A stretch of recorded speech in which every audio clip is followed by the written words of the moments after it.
Holy City Center Radio. It is episode 386, and I am your host, Christian Sanger. Today is Monday, June 30th, 2025. Hello, everyone. Welcome back to the show. It's a brand new week, and if you're looking for plans, you know where to go. holycitycenter.com/calendar. Find events for today, tomorrow, this week, next month, and beyond. It is the Holy City's best events calendar. Obviously, you all know this. I hope you all had a good weekend. Stayed cool. It's been hot, as we talked about. And yeah, hope things are going well. Not a lot going on here, although today is my dad's birthday. So happy birthday to him.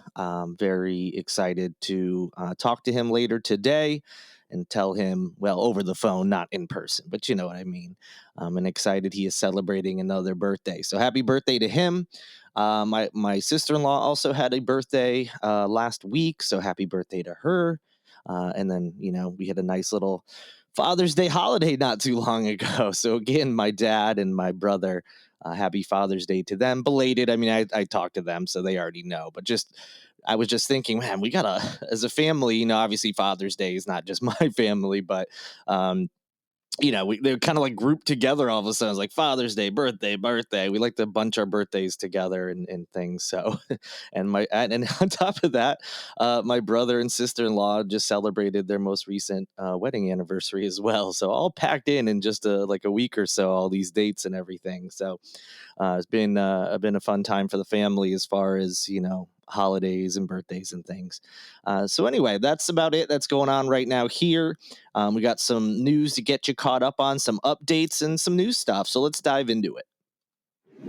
Well, this is some 1984 type stuff. No, not the actual year, but the book, of course. We are seeing more and more of these dystopian, fascist-y, authoritarian type policies. And yeah, there's some exaggeration, of course, because, nothing is quite like that book. Or, we're not in a true authoritarian environment. I understand all that. But things that are, trending that way. And this is one of them. It may seem silly because there's bigger things to worry about, but it's still important. So, if you live here, you probably haven't gone to visit, some historical sites, maybe ever, or maybe since you were in school or something. But, there are some people who like to go to places like Fort Moultrie, every once in a while. And yeah, I'm one of those folks. I've been a couple times over the years. I'm probably due for another one. It's been a while since I've checked it out. And similar places. Now, if you are one of those people who has visited recently, you may have noticed some new signs that have popped up. So, as everyone I'm sure knows, some of the first shots, actually the first shot that started the Civil War, occurred here in the Charleston area. Of course, it was on James Island. When the Civil War started, there were shots fired from there on to Fort Sumter across the water.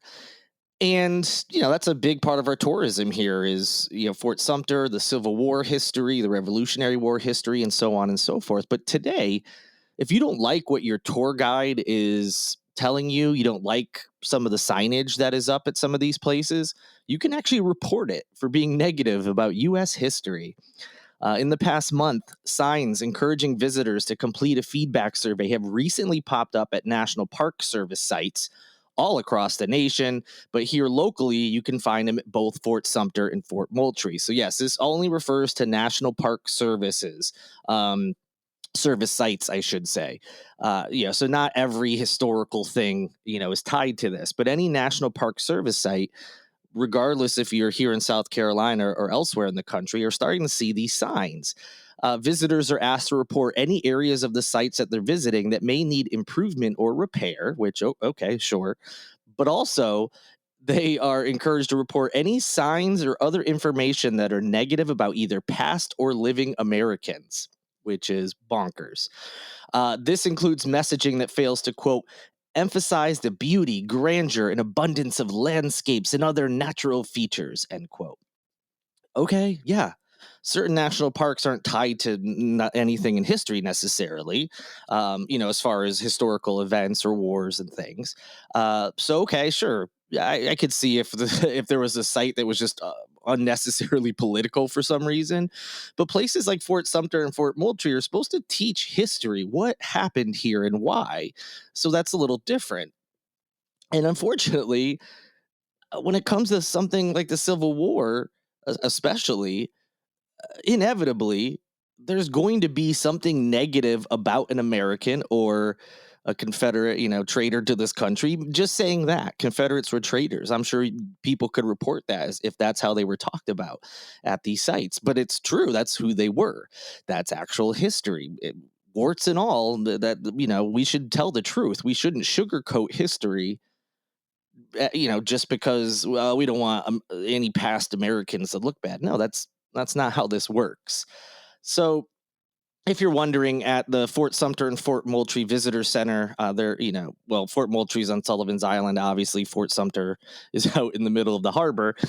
There's a laminated sign posted on a bulletin board by the entrance, and again next to the register where visitors purchase souvenirs and day passes. An identical sign is posted at the Fort Sumter Visitor Center downtown, overlooking Liberty Square on Concord Street. That's where you can board a boat and actually go out to Sumter. So the signs were part of a directive from Interior Secretary Doug Burgum, obviously someone who was appointed by President Donald Trump. This is a big initiative that the Trump administration is doing, as far as basically crawling back anything that has been any historical inaccuracies that have been corrected, and truer history that has been put out there, that has been hidden in the past because it was sugarcoating. It was not wanting certain people to look bad. So it's not just parks. This is a whole effort, like I said, by the Trump administration to scrub away what the president has said is a distorted narrative driven by ideology rather than truth, which is hilarious because that's literally what this effort of his is trying to do, which is distort reality. Hey, this American did something bad in the past. Oh, we don't like to hear that, so let's not talk about it. That's not it talking about the truth. Again, this is authoritarian type stuff. And again, I know it's on a smaller scale. Who knows what, if anything, will really come out of this. But again, it's different if we're talking about a national park site, that's just a forest or, whatever, where there's no real historical event tied to it. But how do you talk about something like the Civil War without possibly saying something that can upset someone, whether you're talking about slavery, and the fact that that was the main reason we went to war, that some people refuse to believe because they think it makes the South look bad. But it's the truth. It's insane that this is where we are, especially in this year, 2025. We're talking about this kind of stuff still. And we were on the right path, where some of these historical wrongs and inaccuracies and embellishments about past people, especially, we were starting to finally let the truth out there, the uncomfortable truth about our country's history. Doesn't mean we're a bad country. We've done some bad things collectively. Doesn't mean you, the person who's listening, is responsible for any of it. And it's okay to realize that a country that you may love and think is amazing and the best in the world has had some crappy things happen in its past to the country, and that the country has done to another country and other people. I mean, we're doing crappy things to people right now. This isn't new. It doesn't mean we hate this country. It just means we want it to be better. And we're supposed to remember these things so they don't happen again. And it's insane that you can now go to a public park, and if something makes you feel icky about America, you can report it. Gerrymandering, it seemed like this South Carolina District 1 gerrymandering case may have been it was done. There was nothing we could do about it. Supreme Court ruled it was allowed. But hey, there's a glimmer of hope, as small as it may be. We have a little bit of an update. So 2 years ago, the U.S. Supreme Court upheld South Carolina's new congressional maps, and that they did so by rejecting claims that they were racially biased, despite clear evidence that they indeed were. If you remember, they basically said, well, the people who did the map said they did it in a partisan manner, but not because of race. So we have to take them at their word, even though looking at the data, it clearly was racially motivated. But that was their ruling. Well, now the state Supreme Court, so we're back here on the state level in South Carolina, is weighing whether those maps drawn explicitly to weaken the Democratic vote, that's big D Democratic, violates the state constitution because they're too partisan. So in 2023, the U.S. Supreme Court sided with South Carolina's Republican leadership, who argued that the maps drawn in 2021 were not intended to dilute black votes, excuse me. They were just merely diluting Democratic ones. That was their explanation. And somehow U.S. Supreme Court was like, that's A-okay with us. But a new suit rather has been brought by the League of Women Voters, which is a national nonpartisan organization, and they argue that the state constitution should prevent maps from being drawn in an overtly partisan manner, regardless if it's racially motivated or not. Their argument is based on a clause in the state constitution that guarantees every South Carolina resident, quote, an equal right to elect officers and be elected to fill public office, end quote. Courts in New Mexico, Kentucky, and Pennsylvania have all ruled that similar language in their state constitutions prohibit overly partisan gerrymandering. So that is certainly a good sign, that other states, including red ones, have similar language in their constitution, state constitution. Whoopsie, we did a states' rights thing. I always love when states' rights comes back and bites the people in the butt who usually use it for crappy reasons. But in any event, and yes, it involves the state in general, but the lawsuits have really focused on this first congressional district, which I was talking about, where the impact of gerrymandering has been most clearly seen. The district was redrawn to shift people who voted for President Joe Biden in 2020 into the neighboring 6th congressional district, a safe Democratic seat that's currently occupied by U.S. Representative James Clyburn of Columbia. That's been the argument that some people, all these experts online will say, well, yeah, the District 1 was gerrymandered, but that's, it was a trade-off because we gerrymandered District 6. Okay, well, there's some of us who believe there shouldn't be any gerrymandering, so putting that aside. But number two, it's a little different because the demographics in District 1, in terms of voting and things, shifted from, a true purple district. Yeah, sometimes we vote for a Democrat, sometimes we vote for a Republican. It's close races, to now it's more of a pretty safe Republican district. Whereas District 6 was already a safe Democratic district. They just threw in a bunch of people that's just going to run up the score even more. It's not the same thing by any means. Going from basically a toss-up, close race, to safe in one direction, and then this district that's always been safe, we're just going to make it even safer. That's not a fair trade-off. So, of course, first congressional district held by Nancy Mace, a Republican who won in 2020 by just 1% of the vote. That's when she beat Democrat incumbent Joe Cunningham. Just 1% of the vote back in 2020. The congressional map was redrawn, and Mace won re-election in 2022 by roughly 14%. So a 1% victory jumped to 14% after redistricting, and then jumped again in 2024 by almost 17%. So part of that, of course, is name recognition. Incumbents always get a little bit of a boost. So, not a shocker that she's going to win re-election. And of course, candidates are also important. If it's someone who's new, if they don't run a good race, all those things can be true, of course. But a jump that drastic is more than any of those things. It's clearly because of the gerrymandering. The redrawn plan moved 53,000 people from the 6th congressional district into the 1st. About 140,000 people, including more than 30,000 black voters, were then moved from the 1st congressional district into the 6th. So also a big difference in terms of the amount of people. For those wondering, the 6th district runs from North Charleston up to Richland County. The process of doing this, it's gerrymandering. The process of doing that is called packing, where it concentrates voters of one party in a district, lessening the impact that they can have elsewhere. So really hoping the state Supreme Court does what these other state courts have done and said, yeah, sure, you can lie. Or maybe it was a good faith argument that you weren't really trying to make this gerrymandered district along racial lines. Sure. Okay. We'll believe you. It was just for partisan lines. But you know what? That shouldn't be allowed either. And I hope the state Supreme Court realizes that and we can go back to a more fair congressional map here in the state, particularly in District 1.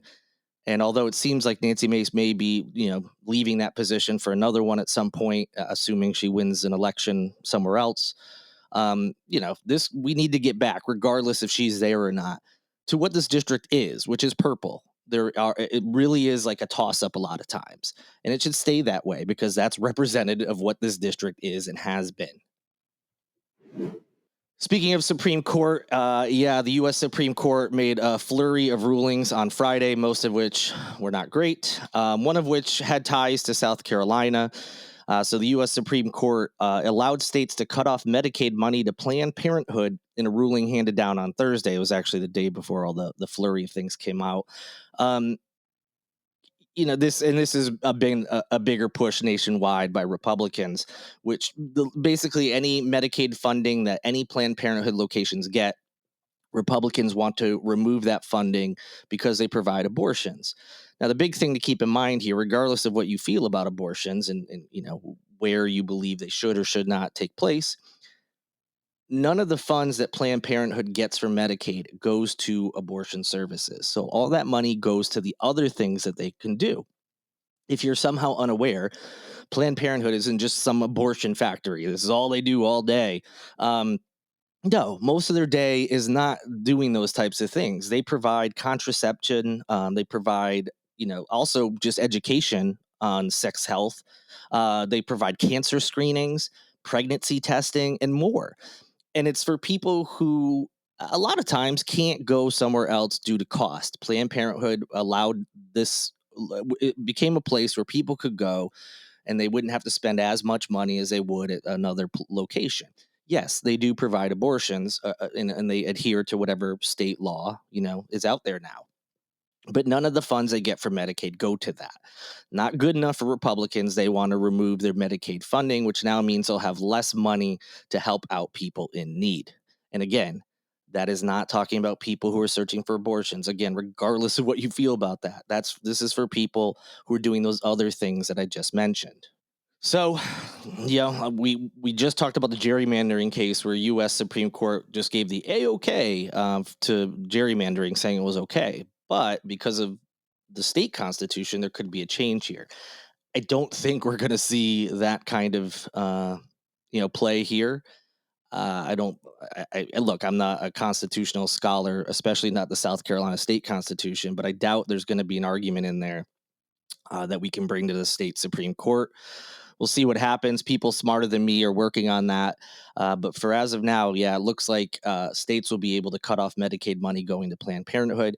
I'm sure there's some states who won't do it, but South Carolina is 100% a state that will be doing it. So, just days into his gubernatorial campaign, longtime South Carolina Attorney General Alan Wilson has already gotten some endorsements from Tri County law enforcement leaders.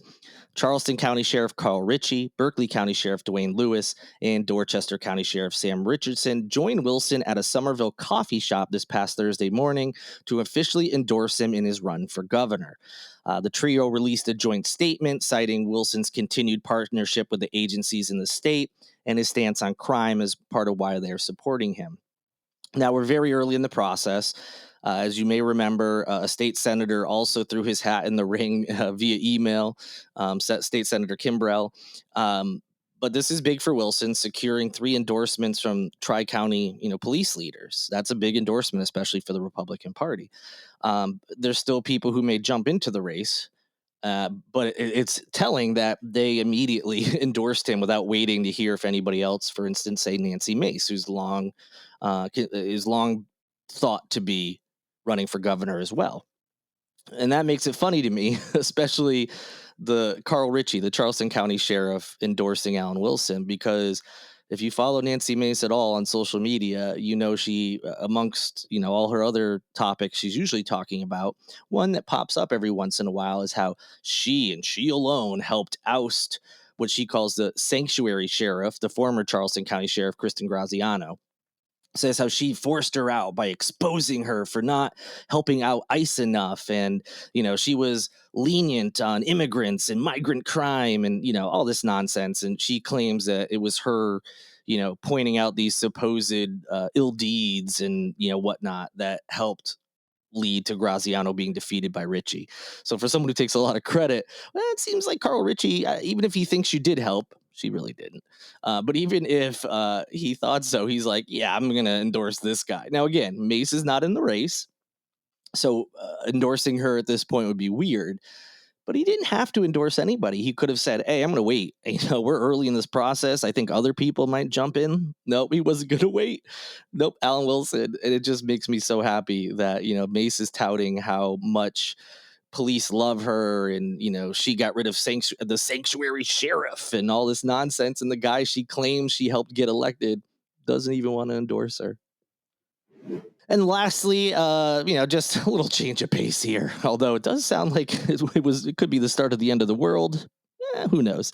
But you may have seen on social media that there was some sort of object that was very bright and was seen streaking across the midday sky, across parts of the southeastern United States. This happened this past Thursday. It turns out the object was very likely a meteor. I think it's been confirmed at this point. That's what it was. People were noticing it around 12:30 p.m. on Thursday. There was some videos, like people had like dash cam videos, and you can see it certainly looks like a meteor. I mean, it could have been, space junk, quote unquote, just who knows what it could have been falling from the sky, or, piece of a satellite or something. But it turns out, and it appears it was indeed a meteor that everyone saw. And there's also speculation, they haven't confirmed it yet, that a home in Peachtree City, Georgia, is where the meteor may, or at least a portion of it, may have hit a house. You can look that up online and see a picture. There's like this, decent sized rock. Seems like it's protruding through the ceiling. And so there's some thought that maybe that is what was seen, or at least partially, because these things can break up, of course, on the way down. That's this house got hit by this meteor. I'm sure they're gonna do some testing and verifying and stuff, but it appears that's what it was. So just wanted to share that. That's something you hear every day, a meteor streaking, across the sky. Usually, you can, when we see the ones that don't actually come into the atmosphere, we're told, hey, you're gonna see it, passing by on these nights. Remember, like Hale Bop and some of these other comets and things, but it's rare that something comes into our atmosphere, especially that we don't know about. So it was pretty interesting to see that, and just glad it wasn't anything, very big, and no one was hurt or anything like that. But quite the interesting day on Thursday, trying to figure out what exactly that was. And that'll do it for this edition of Holy City Center Radio. I hope you have an amazing week ahead. Thank you to Lindsay Marie Collins with LMC Soundsystem for producing this and every episode of Holy City Center Radio. And thank you to Tyler Boone, whose music you hear in each and every show. Have a great rest of your week, but I'll be checking in with you in just a couple of days. I'm already looking forward to it. But until then, good night and good luck.